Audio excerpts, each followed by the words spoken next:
नमस्कार, आप देख रहे हैं खबरी चौक। नमस्कार, मैं हूँ मनीषा सिन्हा और आप देख रहे हैं खबरी चौक। आज बनारस चौक में चक्का जाम किया गया है कांग्रेस पार्टी के द्वारा। और आपको बता दें कि ये चक्का जाम ईडी के छापेमारी को लेकर के त्रस्त होकर के चक्का जाम किया गया है। जब से बीजेपी की शासन छत्तीसगढ़ में बनी है तब से अधिकतर व्यापारियों के ऊपर ईडी की छापा और एसीबी की छापा पड़ी है। और इन्हीं सब बातों को लेकर के आज आक्रोशित कांग्रेस के कार्यकर्ता लोग यहाँ पे बैठे हुए हैं धरने पे। उनसे बात करेंगे कि आखिर क्या बात हुई है, क्या मामला है, इन सब चीजों को लेकर के यहाँ पे धरने पे बैठे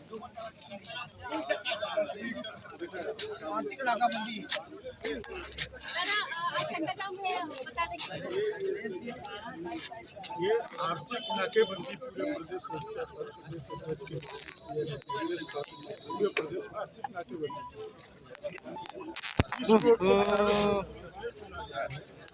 रायगढ़ रोड में गश्ती वाले पटलगा वाले जाम किए वाले ये जो छत्तीसगढ़ का मिनरल जाता है कोयला सीमेंट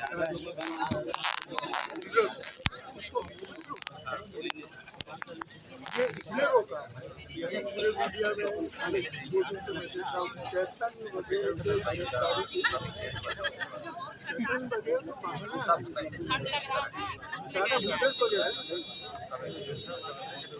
नियम हर बार बगैर के नाम ईडी दफ्तर में आने के लिए कोई आदेश नहीं दिया गया। सीधे घर में 5 बजे देश बगैर के विधानसभा जाने के बाद कोई भी कांग्रेस के परिवार पर इस तरह का हमला होगा, पारिवारिक होगा, पर्सनल हमला होगा। बहाना है, और ये लड़ाई इसलिए नहीं है, जो नहीं है, लड़ाई चल रहा है।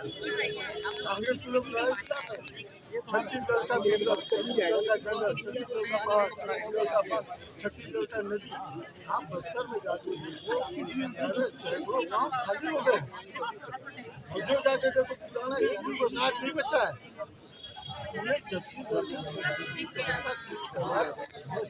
करने पर लगा हुआ है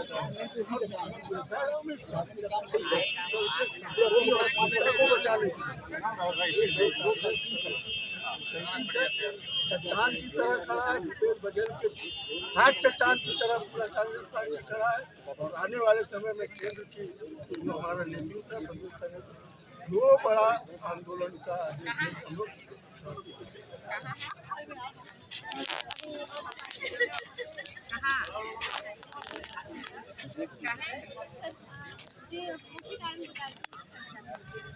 भारतीय जनता पार्टी विपक्ष की आवाज को दबाने का प्रयास कर रही है और लोकतंत्र को समाप्त करने इसके आधार पर बड़े नेताओं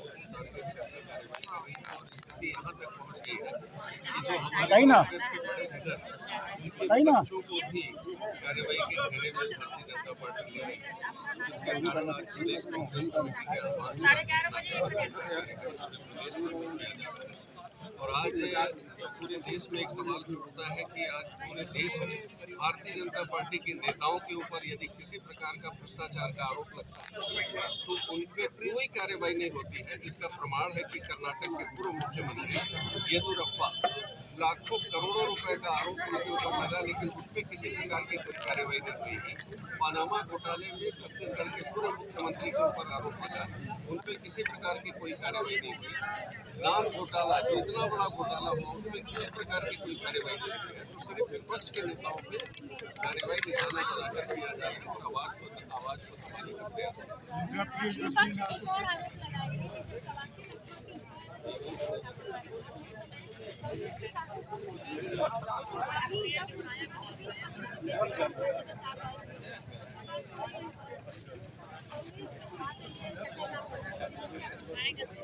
प्रदेश में जब कभी भी गलत कार्रवाई हुई, चाहे वो नवासे लखनऊ हो, चाहे वो देवेंद्र यादव, अन्य किसी लीडर पे कार्रवाई हुई है, कांग्रेस पार्टी उनके साथ खड़ी है।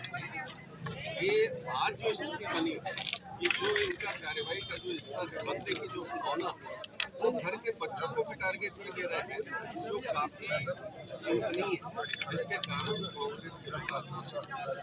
उन्होंने एक काम और कहा है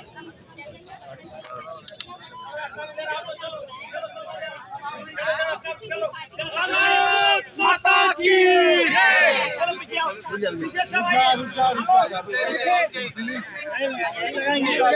बैठा ना बैठा भारतीय जनता पार्टी ईडी का दुरुपयोग करके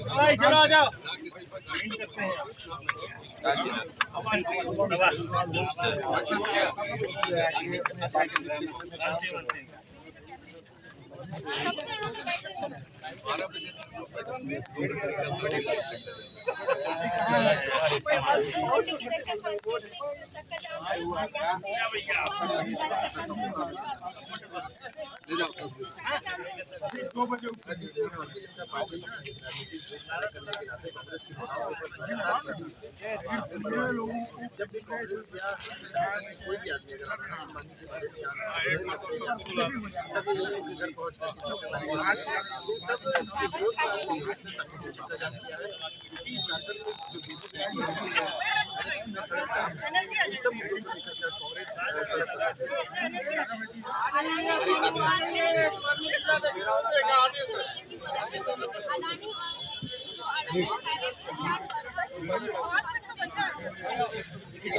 बोले भारत माता की कांग्रेस पार्टी जिंदाबाद जिंदाबाद कांग्रेस पार्टी जिंदाबाद जिंदाबाद जिंदाबाद भारत माता की ईडी तेरी तानाशाही नहीं चलेगी नहीं चलेगी ईडी तेरी गुंडागर्दी नहीं चलेगी मुर्दाबाद मुर्दाबाद मुर्दाबाद मुर्दाबाद। यहाँ पे धरने पे बैठी हुई महिला कांग्रेस की है और इनकी क्या मांगे हैं चक्का जाम को लेकर के, तो एक ही मांगे लेकर के बैठी हुई है। क्या कहते हैं ये, क्या क्या कहते हैं अभी जो चक्का जाम हो रहा हो किसका? जो हमारा चक्का जाम है आर्थिक मंदी को लेके आज हम लोगों ने पूरे प्रदेश में आज चक्का जाम जिस प्रकार बीजेपी ईडी को मोहरा बनाकर हमारे माननीय मुख्यमंत्री जी चैतन्य सुबह 5 बजे बिना संमत के उनके घर कार्रवाई करके उनको अरेस्ट करके ले जाए, उसके खिलाफ हम लोग का कहना है। आए दिन जो बिजली कटौती हो रही है, बिजली की व्यवस्था को लेकर हमारा कहना है। जितनी भी असामाजिक कुसंगतियाँ आज शहर में दिख रही हैं, चाहे वो अदानी की पेड़ की कटाई हो, चाहे वो कोयले की सप्लाई हो, चूँकि वाकई में आज लोकल स्तर पर जितनी 30 त्यौहार थी वो भी छत्तीसगढ़ गवर्नमेंट के द्वारा बंद कर दी गई। बहुत सारी मुद्दों के साथ आज घंटे का उनका सांकेतिक चक्का जाम पूरे प्रदेश में बिल्कुल 2 घंटे अपने प्रदेश पर आज उनका सांकेतिक चक्का जाम किया गया है। अगर इसके बाद भी हम लोगों को लगता है कि वाकई में अगर सरकार के खिलाफ बोलना और ईडी की कार्रवाई होना है तो हम तो बोलेंगे, रुकेंगे नहीं।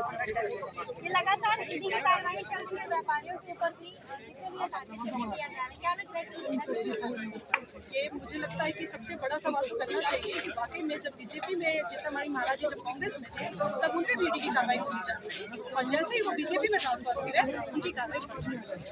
तो ये सबसे बड़ा जीता जागता सबूत है कि जो उनके खिलाफ बोलेगा ईडी उनके घर जाएगी, उनकी बोतल बंद करवाएगी, जो उनके साथ वॉशिंग मशीन की तरह धुल जाएगा, साफ सुथरा हो जाएगा।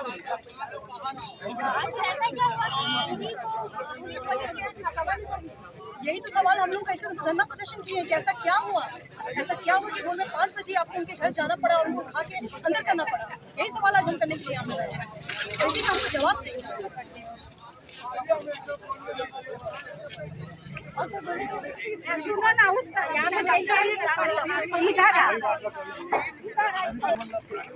यहाँ पे काफी संख्या में कांग्रेसी कार्यकर्ता धरना पे बैठे हुए चक्का जाम किए हुए हैं और काफी आक्रोशित है इन सभी मामलों को लेकर के, और इनकी और भी मांगे हैं बिजली कटौती को लेकर के और बहुत सारी मांगों को लेकर के यहाँ पे चक्का जाम हुआ है। सांकेतिक धरना किए हुए हैं, 2 घंटे से यहाँ पे तबलीग धूप में धरना कर रहे हैं।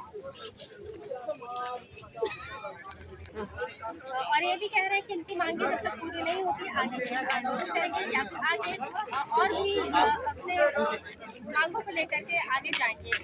अभी देखते हैं कि बहरहाल इनकी समस्याओं का निराकरण क्या होता है और आगे शासन या फिर प्रशासन से इनकी मांग पूरी होती है कि नहीं। अभी के लिए मुझे दीजिए इजाजत, तब तक के लिए देखते रहिए खबरी चौक। मैं मनीषा सिन्हा, कैमरा पर्सन पूजा पांडे के साथ। नहीं चलेगी, नहीं चलेगी। नरेंद्र मोदी होश में आओ, होश में आओ, होश में आओ। अरे पहले लड़े थे चोरों से, अब लड़ेंगे चोरों से। अरे पहले लड़े थे गोरों से, अब लड़ेंगे चोरों से। अरे पहले लड़े थे गोरों से, अब लड़ेंगे। ताकि ईडी तेरी तानाशाही नहीं चलेगी, नहीं चलेगी। ईडी तेरी तानाशाही नहीं चलेगी, नहीं चलेगी। कांग्रेस पे अत्याचार करना बंद करो, बंद करो।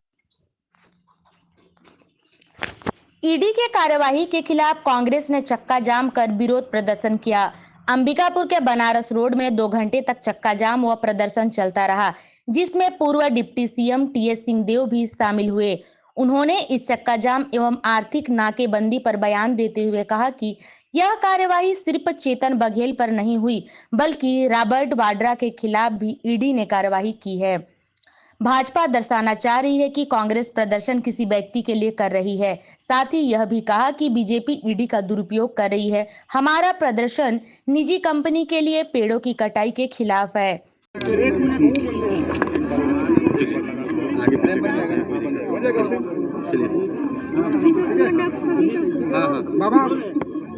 बाबा आज विरोध प्रदर्शन करना पड़ रहा है। लोग सवाल उठा रहे हैं कि जब कवासी लखमा गिरफ्तार हुए, जब अमरजीत भगत के घर में जब छापा पड़ा, तब इस तरीके के प्रदर्शन नहीं हुए। किसी व्यक्ति को लेके ये प्रदर्शन नहीं है। ये गलतफहमी भारतीय जनता पार्टी वाले फैलाना चाह रहे हैं कि किसी व्यक्ति को लेके प्रदर्शन हो रहा है।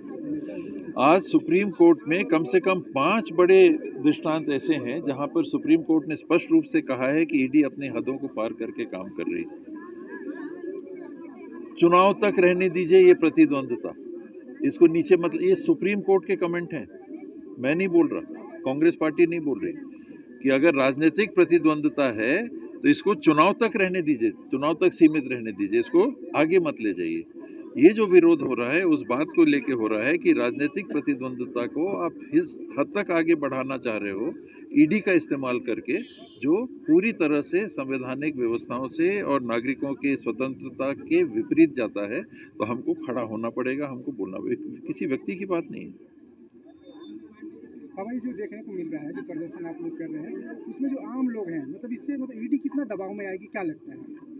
हमारा काम संकेत देना है, संदेश देना है। हमारा काम इस बात को लोगों के सामने लाना है कि अगर हम आपके मत के आधार पे विपक्ष में भी हैं तो हमारी एक जवाबदारी प्रजातंत्र में बनती है कि जो काम लोगों के हित के विरोध में हो रहा है तो हमको खड़ा होना है।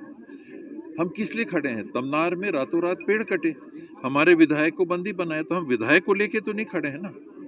हमारे विधायक को बंदी बनाया, जो विद्यावती सिद्धार्थ जी हैं उनको रेस्ट हाउस में बंद कर दिया गया। तो क्या ये धरना विद्यावती जी के नाम पे हम कर रहे हैं? हम तो गांव वालों के नाम पे कर रहे हैं, जो गांव वाले कह रहे हैं कि हमको न बताया, ना हमको पूछा, ना हमको जानकारी दी, और रातों रात 200-300 एकड़ पेड़ काट दिए जाते हैं, बड़ा पुलिस बल बुला के काट दिए जाते हैं। न जन सुनवाई हुई पर्यावरण को लेके, न जन सुनवाई हुई रिहेबिलिटेशन को लेके। तो आखिर ये तंत्र ऐसे कब तक चलता रहेगा? लोगों के कहने पे हम सामने आए। अब जब चुनाव होगा, विधानसभा जब चुनाव होगा, तो क्या लगता है उस समय फिर जो पूर्व मंत्री हैं, जो विधायक हैं, पूर्व कांग्रेस के रह चुके हैं, उनको फिर दबाव बनाया जाएगा ईडी के माध्यम से? तो मुख्यमंत्रियों को आपने बंदी होते देख लिया। हेमंत सोरेन जी बंद थे कि नहीं? केजरीवाल जी बंद थे कि नहीं? सिसोदिया जी जो उप मुख्यमंत्री थे वो बंद थे कि नहीं? और आम आदमी पार्टी के कितने विधायक बंद थे कि नहीं? मंत्री, सभी जगह ऐसा हुआ ना। और साथ ही साथ आज महाराष्ट्र के उप मुख्यमंत्री जो हैं वो बीजेपी के साथ गठबंधन में हैं। उनके संदर्भ में प्रधानमंत्री जी ने सार्वजनिक मन से बोला कि 60,000-70,000 करोड़ का घपला है, हम छोड़ेंगे नहीं। ऐसे ही नहीं छोड़ा, इसी को नहीं छोड़ना कहते हैं। आज उनके सरकार में भारतीय जनता पार्टी के मुख्यमंत्री हैं और वही व्यक्ति एनसीपी का धड़े के जो प्रमुख हैं एक धड़े के, वो उप मुख्यमंत्री हैं, जिनके लिए प्रधानमंत्री जी ने, हमारे देश के माननीय प्रधानमंत्री जी ने सार्वजनिक मंच से कहा था, उसी के तरफ सुप्रीम कोर्ट इशारा कर रही है कि जो राजनीतिक प्रतिद्वंद्विता है इसको वहीं तक रहने दीजिए। तो ईडी और सीबीआई के चक्कर में अगर इसी तरीके से दबाव ईडी का बना रहा है तो कांग्रेस जो चुनाव लड़ेगी उस समय कितना बड़ा नुकसान होगा कांग्रेस को, या फिर इसका फायदा होगा? कांग्रेस को नुकसान है, फायदा ये मतदाता करेंगे, और मतदाताओं के सामने जब ये विकल्प आएगा कि हमको कैसी व्यवस्था चाहिए, कि आपने कब्जा किया है, मैंने कब्जा किया है, आपका टूटेगा मेरा नहीं टूटेगा, ये सही है क्या, इस प्रकार के न्याय उचित व्यवस्था जो दे रहे हैं उनको हमको चुनना है या दूसरे को। स्कूल बंद किए जा रहे हैं, टीचरों को बेदखल किया जा रहा है, या नई भर्ती नहीं की जा रही, हमको ऐसी व्यवस्था चाहिए या हमको दूसरी व्यवस्था चाहिए। मतदाता ऐसी बातों को ध्यान में रख के 200 एकड़ पेड़ रातों रात काट दिए जा रहे हैं पुलिस बल के आधार पे। आपने सुना था इन बड़ी कंपनियों को यहाँ पर आने के पहले, उदयपुर में अदानी आई, उसके बाद बड़ी कंपनियां बस्तर में गईं, इनका भी नाम वहाँ आ रहा है, तमनार में वही नाम आ रहा है। बात जब उठती है तो क्या बोला जाता है कि ये तो महाराष्ट्र की सरकार को खदान दी गई, ये तो एमडीओ हैं, लेकिन हर जगह यहाँ भी एमडीओ हैं, वो खदान गई है राजस्थान के विद्युत मंडल के उपयोग के लिए, लेकिन जहाँ जहाँ ये हैं वहीं वहीं पुलिस का उपयोग करके काम में लाभ पहुंचाने की कोशिश क्यों? वो बिजनेस करें ना, कौन रोक रहा है उनको बिजनेस करने से? देश में कोई किसी को रोक सकता है क्या? पर शासन का उपयोग करके लाभ पहुंचाने की बात जनहित को किनारे करके अगर किया जाएगा तो विपक्ष का ये दायित्व है, उसका फर्ज है कि फिर वो खड़ा हो।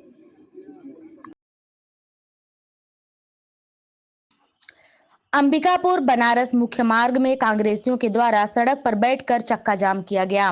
2 घंटे तक चल रहे इस चक्का जाम के बाद कांग्रेसियों के द्वारा रघुपति राघव राजा राम का गाना गाकर चक्का जाम समाप्त किया गया। हम आपको बता दें कि विगत दिनों पूर्व मुख्यमंत्री भूपेश बघेल के पुत्र चैतन्य बघेल को ईडी ने गिरफ्तार किया है, जिसके बाद कोर्ट से उन्हें जेल भेज दिया गया है।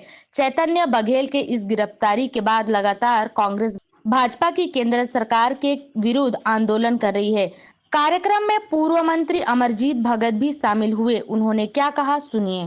को लेकर आर्थिक नाकेबंदी की गई, क्या लगता है आपको, इससे कितना सार्थक पहल निकल पाएगा? जब जुल्म और ज्यादती होता है उसका विरोध होता है। जब भारत भी जब गुलाम था तो कांग्रेस उस समय भी आवाज़ बुलंद किया था और स्वतंत्रता आंदोलन चलाया था, देश को आज़ाद कराया था। आज आज़ाद भारत में, गांधी जी के देश में सबको विचार की स्वतंत्रता की अभिव्यक्ति का अधिकार है। अगर कोई गलत होगा तो उसका विरोध होगा। धरना, प्रदर्शन, रैली, चक्का जाम, आर्थिक नाकाबंदी उसका एक हिस्सा है। जब से भारतीय जनता पार्टी की सरकार बनी है, खनिज संसाधन का लूट मचा हुआ है। हरे भरे जंगल को उजाड़ा जा रहा है, काटा जा रहा है, और अदानी जैसे बड़े उद्योगपतियों को खुश करने के लिए, उनको उपकृत करने के लिए किया जा रहा है। कोई उनके खिलाफ जब कोई बात कर रहा है, उनके खिलाफ सेंट्रल एजेंसी को भेज करके कार्रवाई कर रहा है। ये जो जुल्म और ज्यादती है उसका विरोध है। अभी तक तो नेताओं के ऊपर था, अब नेताओं के बच्चों तक आ गया है बात। तो किसी का भी परिवार या बच्चों के ऊपर जब इस तरह का कार्रवाई करेंगे, और ख़ास करके जन्मदिन के दिन में इस प्रकार का टेरर और डर पैदा करने की कोशिश करेंगे, तो उसका विरोध होगा। क्या लगता है आपके समय भी अडानी को पूरा काम मिला, सब कुछ पूरा, उस समय आप लोगों ने विरोध क्यों नहीं किया आपकी सरकार ने? ये बात मेरे समझ में नहीं आता है, और भारतीय जनता पार्टी समझाने का, लोगों को भ्रमित करने का पूरा कोशिश कर रहा है। किसी को भी माइनिंग अलॉट करने का अधिकार भारत सरकार को है, और 9-10 साल से तो माननीय मोदी जी ही प्रधानमंत्री हैं देश के। तो जब ये प्रधानमंत्री हैं और भारत सरकार का अधिकार क्षेत्र में है माइनिंग अलॉट करना, तो ये दूसरों के ऊपर आरोप कैसे लगाते हैं? इनसे पूछिए कि जब इस देश के प्रधानमंत्री, भारत सरकार के मुखिया जब मोदी जी हैं, तो कांग्रेस कैसे माइनिंग अलॉट किया किसी को? ये प्रश्न उठता है। और एक चीज़ और बात आप लोगों को बताना चाहता हूँ। एक ईस्ट इंडिया कंपनी आया था जो व्यापार के बहाने पूरा देश की राजनीति में कब्जा किया था, गुलाम बनाया है, और दूसरा ईस्ट इंडिया कंपनी बन करके अदानी ग्रुप आया है। जो यहाँ माइनिंग के बहाने पूरा राजनीति में कब्जा जमा रहा है। जिसको भी राजनीति करना होगा अदानी के यहाँ माथा टेकना होगा, नहीं तो सेंट्रल एजेंसी उसको भी ऐसे ही हाल करेगी। इसलिए एक गलत प्रक्रिया, गलत कार्रवाई, तानाशाही, इसका विरोध होना जरूरी है। मेरे साथ दोहराइए, ठीक है। रघुपति राघव राजा राम, पतित पावन सीताराम। रघुपति राघव राजा राम, पतित पावन सीताराम। रघुपति राघव राजा राम, पतित पावन नहीं हुआ है।